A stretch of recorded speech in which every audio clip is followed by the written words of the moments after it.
Rachel Maddow's downfall. The meltdown of cable news' biggest Trump obsessive. Rachel Maddow once reigned supreme on MSNBC, riding the wave of Trump hysteria straight to the top of cable news. Her nightly broadcasts were less about reporting and more about keeping her audience in a constant state of panic. For years, she sold her viewers a never-ending saga. Trump was going down any day now. The walls were closing in. Democracy was on the brink. It was the same routine, night after night, feeding her audience exactly what they wanted to hear. But then reality hit. Trump wasn't removed, the Russia conspiracy fell apart, and eventually viewers started tuning out. The numbers don't lie. Maddow's influence is fading fast.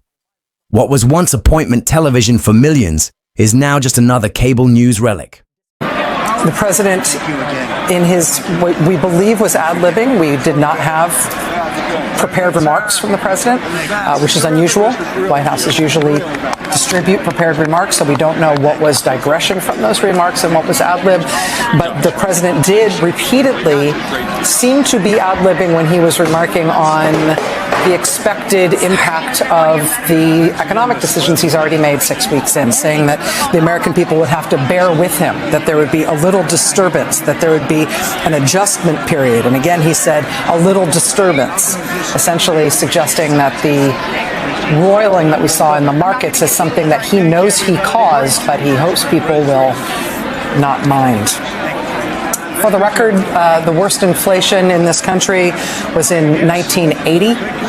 For the record, the economy that he was left by President Biden was not a catastrophe. It was literally the best economy in the world and was described by The Economist magazine as the envy of the world. That was the economy that was left to Donald Trump by Joe Biden. For the record, Social Security is not paying benefits in large numbers to 300-year-old people or 250-year-old people or 200-year-old people or 150-year-old people. In fact, the idea of Social Security as a bastion of massive fraud and overpayment is completely false. For the record, U.S. auto company CEOs are not psyched and delighted and so excited about President Trump's economic policies, including his tariffs. Take, for example, the CEO of Ford, Jim Farley, who said that Trump's tariff policies would, quote, blow a hole in the U.S. auto industry that, quote, we've never seen. The president flat out lied about U.S. versus European spending to support what used to be our allies in Ukraine. The U.S. has committed about $125 billion to Ukraine's defense. Europe has committed about $259 billion. The president radically misstating the character and quantity of our relative support for what used to be our ally, now appears to be only Europe's ally and no longer ours. For the record, Joe Biden did not close over 100 power plants. There were more utility-sized power plants up and running in the United States when Joe Biden left office than when he achieved office. For the record, there is no EV mandate. For the record, oil and gas production in the United States hit all-time records under President Joe Biden. For the record, even Doge has never claimed that they have saved hundreds of billions of dollars in savings. The largest items they have claimed to achieve as savings in the U.S. budget have been debunked and they've been taken down, but even they don't falsely claim hundreds of billions of dollars worth of saving. For the record, and this is disgusting, the president made a spectacle out of praising a young man who thus far survived pediatric cancer, as if the president had something to do with that. This was in the midst of him praising Doge. The Doge cuts, among other things, have cut off funding for ongoing research into pediatric cancer. For the record, I will note that Donald Trump did admit in his remarks today explicitly that Elon Musk is the head of Doge.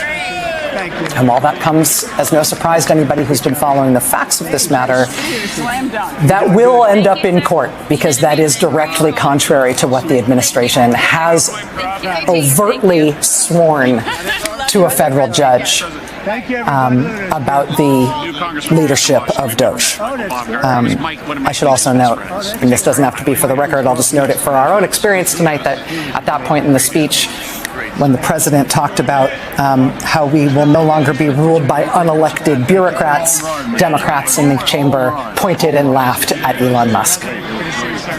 Unelected bureaucrat. Nicole Wallace, I'm sorry to dump a lot of fact checks there, and that's not even scratching the surface of the things that need to be fact checked there. That's literally what was off the top of my head. The woman who built her career on hating Trump.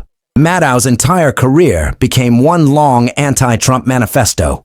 She was obsessed, so much so that when Trump lost in 2020, she wasn't relieved, she was lost. The man who had given her an endless supply of content, who had made her a multi-millionaire and MSNBC's biggest star, was gone. But the addiction was too strong. Instead of moving on, Maddow kept the obsession alive, spinning endless theories about how Trump was still somehow running the country from behind the scenes. She moved from Russia hysteria to impeachment hysteria, then to election fraud hysteria. Except this time, it was her side claiming the 2024 election was stolen when Trump won again. Watching Maddow react to Trump's re-election was a sight to behold. After years of mocking Trump supporters for questioning election results, she suddenly started using the same exact excuses. Voter suppression, misinformation, dark money. All the things she had spent years dismissing as conspiracy theories were suddenly perfectly reasonable explanations now that her side had lost. Maddow never covered elections. She covered them the way a sports fan covers their favorite team. If her team won, it was a great day for democracy. If they lost, something had to be rigged. I'm happy to report that Congressman John Larson is definitely back and at full strength. He has been eating his proverbial Wheaties. He appears to be very hydrated, very energized, and may I suggest you get out of his way. Watch this. Men and women on this committee are good people. They're honest and caring people. And that's why I do not understand why you would relegate this committee to no longer being of significance and resort to saying you will do whatever Elon Musk and Donald Trump tell you to do. Where's the independence of the committee? Where's the legislature? We're an equal branch of government. And you start off with a blather, and yet look at the empty seats here. Where's Elon Musk? I'm sure he's a genius and is a very credible person because of the wealth he's accumulated. But that does not put him above the law or the responsibility to come before this committee in this Congress. If he's so great, if these plans and all the fraud and abuse that he's found are so evident, why isn't he here explaining it? You know why. Because he's out to privatize Social Security. He's been on television the last couple of days talking exactly about Social Security, Medicare, and Medicaid, and what he intends to do. Privatize it. The American people, some of them may have been born at night, but not last night. People are aware of this. Every single one of your districts. Now you have someone coming in to privatize a system, something you have longed to do going back to 1982, because Elon Musk thinks that this is the best thing to do. President Trump has called Social Security a scam. Elon Musk, as the chairman, as Mr. Neal said, called it a Ponzi scheme. Ask that of the people in your district. Ask that, Mr. Smith, of the more than 198,000 people in your district who rely on Social Security, and you won't even let the person who's planning to privatize it, who's telling the big lie in front of everyone, in bold as he possibly can. Her viewers are over it, and the ratings prove it. Maddow's audience used to be the biggest in cable news.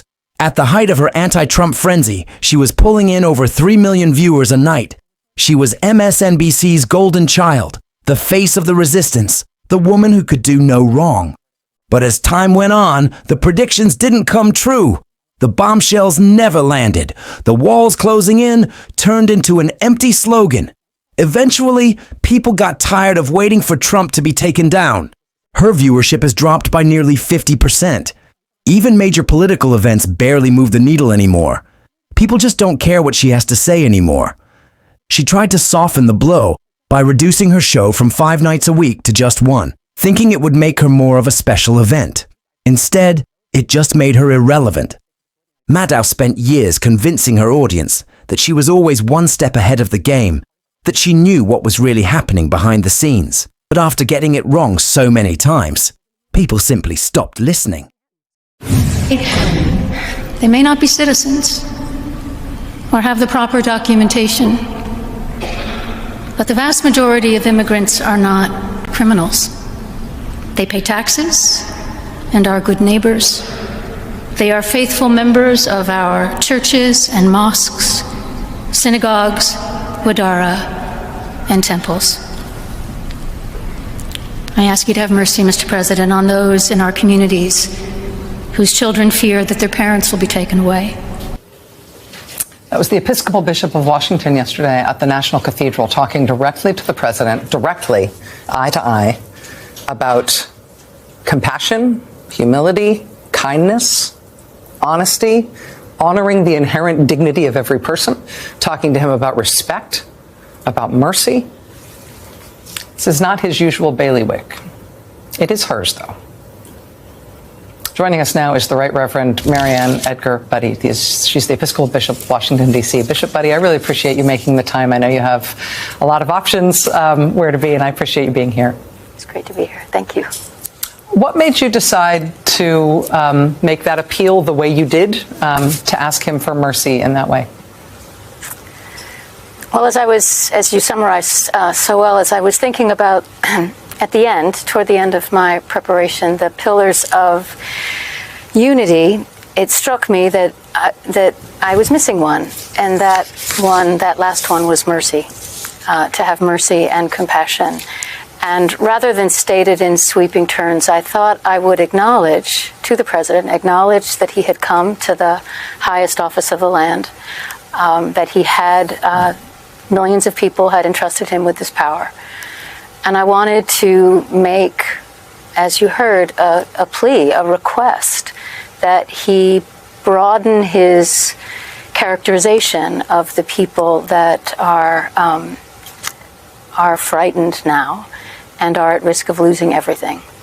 And I thought that that would be the more respectful way to say it, and also to appeal to not only the president, but to all who might be listening, to appeal to what we know to be true about our immigrant neighbors, who they are, the kind of people that we're blessed to be among, and to remember them in our understanding of what it means to be America. Your opportunity in that moment to minister directly to the president is a very unique moment. I know that you've been the bishop in Washington for a long time, and you were there for his first inaugural as well. But I wanted to ask about the broader question of the role of the church right now in moral leadership in this moment. We have seen the Catholic Church, the Episcopal Church, elements of the Lutheran Church, other congregations all over the country, very diverse types of churches, offer themselves, for example, as sanctuaries for people who are facing deportation. From journalist to full-blown activist. Once upon a time, Maddow pretended to be a journalist. She was sharp, analytical, and, at least on the surface, trying to provide real reporting. But over time, she dropped the act. She stopped pretending to be anything other than an activist. Her bias wasn't just about how she covered Trump, it was how she covered everything. When Bernie Sanders ran for president, she practically gushed over him, skipping tough questions and framing his policies as exciting and transformative. When AOC pushed the Green New Deal, she gave it the kind of glowing coverage usually reserved for winning Super Bowl teams. No analysis, no critiques, just blind cheerleading. And it wasn't just what she hyped, it was what she ignored. When Biden botched the Afghanistan withdrawal, leading to 13 US troops getting killed, Maddow barely covered it. She skipped over the Hunter Biden laptop scandal, dismissed concerns about rising crime, and downplayed any economic problems under Democratic leadership. If it made the left look bad, she just acted like it didn't exist. At this point, she wasn't doing news anymore. She was a glorified campaign surrogate, a Democratic megaphone disguised as a journalist. Pushback all over this country has thrown down stop strips in the road to flatten their tires and at least slow them down and sometimes to stop them. And it has happened everywhere. And none of it has been easy, given the scale of what they are trying to do to this country. But the feedback loop here is very clear. The Maddow meltdown moments that defined her fall. Maddow's downfall didn't happen all at once. It was a slow-motion car crash, filled with humiliating moments that chipped away at her credibility. Who could forget the tax return fiasco? In 2017, Maddow hyped up Trump's tax returns, teasing it for hours like she was about to drop the biggest bombshell of all time. When she finally revealed them, Trump had paid millions in taxes. That was it. The entire internet roasted her for overhyping something so embarrassingly uneventful. Then there was January 6, 2021, when she went into full meltdown mode, crying on air and blaming Trump for destroying democracy. There was no analysis, no deeper thought, just pure emotional over-the-top ranting. And of course, the night Trump won again in 2024, Maddow looked like she had just watched the world end in real time. She ranted for an hour, cycling through every excuse imaginable, refusing to accept that maybe, just maybe, people just weren't buying what she was selling anymore. These weren't news reports. They were therapy sessions for people who couldn't handle reality. Minnesota Governor and Democratic Vice Presidential nominee Tim Walz speaking this afternoon in Minnesota in response to the Trump White House's sudden, inexplicable freeze on all federal funding. Governor Walz and state officials were sent scrambling overnight to try to deal with the expected impact of roughly $2 billion in federal funding for ongoing programs being yanked instantly and with no warning. Today, after a huge pushback across the country, the Trump administration tried to take some of it back and say they hadn't meant it. Then the freeze overall was put on hold by a federal judge. Joining us now exclusively for his first interview since the presidential election is Minnesota Governor Tim Walz. Governor Walz, it's really nice to see you. Thank you for making time to be here. Yeah, it's good to be back with you, Rachel. And great first segment, terrifying but accurate. You know what they're after, and it's not that we should be surprised by this. They laid it out in Project 2025, so here we are. Well, actually, let me ask you about that on this point. A lot of people have been today and the last few days crediting your campaign and crediting all the reporting during the campaign that identified Project 2025 as essentially what looked like a blueprint for the incoming Trump administration to dismantle the American government. They denied it. They said they had nothing to do with it, said they'd never heard of it. Does it seem to you like that's actually what they're doing? Oh, it is. It doesn't seem it is. We took it seriously, and I can tell your viewers tonight, governors and attorney generals took this seriously, and there was a lot of planning. There's a lot of good folks, smart folks, organizations. You talked about some of them that were out there. The queen of MSNBC has lost her crown. Maddow had every opportunity to evolve. She could have broadened her scope, covered more than just Trump, and actually tried to adapt to the changing political landscape. Instead, she doubled down on the same tired routine. She spent years feeding her audience false hope, telling them Trump was finished, that the walls were closing in, that this time it was different, and when none of it happened, they left. Now, she's just another talking head, preaching to a shrinking audience that still wants to believe the fantasy. Her rise was built on paranoia, anger, and bad predictions. Her fall was built on the realization that none of them came true. She didn't get canceled. She destroyed herself. Thank you. And I speak to him a lot. Regarding this executive order you signed revoking security clearances at Perkins Coie, do you think there should be more steps like this to be taken against other people involved in the Russia Collusion I do, hoax? but that's going to be up ultimately to the Attorney General and various other people. Absolutely. Just as a follow-up, the other night, we saw Democrats' behavior during your joint address to Congress. Yeah. Do you think it shows just how out of touch they are with the American people, especially given that 79%, according to a CBS poll, approved of your I love this guy. Who are you with? My name's Nick Gilbertson with Breitbart News. I see. I really liked your questions. Thank you very much, Mr. Sir, regarding the executive order. The answer is just, Nick, just to, and I know your name very well. Good job, you do. Thank you. Yeah, the answer is I thought it was very embarrassing for the Democrats what happened the other night. And that's not said for any other reason other than it's obvious, it's fact. Even CNN fake news said that. They came out and they said it. And worse than CNN is MSDNC, which is the worst. And the good news is very few people watch them anymore. They have lost such credibility. And frankly, what Nicole Wallace said, I've never been a fan of hers, and she's not very talented. But I'll tell you, what she said the other day about that young man is disgraceful. She should be forced to resign. And Rachel Maddow should be forced to resign. Nobody watches her anyway. I don't know if it's not possible they pay her as much money as I hear, but certainly she's lost all credibility, both of them. But what they said the other day, they should be forced to resign about that young person who is suffering greatly. Thank you, Nick. Will you extend, if a TikTok deal is not made on the timeline you gave, will you extend that? Final thoughts. Maddow's era is over. Rachel Maddow isn't a journalist. She's a failed activist whose biggest predictions never came true. Her Trump fixation made her famous, but it also made her boring, repetitive, and completely unwatchable. Her downfall isn't a conspiracy. It's the inevitable collapse of someone who built their career on fear, outrage, and predictions that never happened. She was once the queen of MSNBC. Now, she's just another voice in the background. And honestly, it's about time. What do you think? Is Maddow finished? Or does she still have life left in her career? Drop a comment below.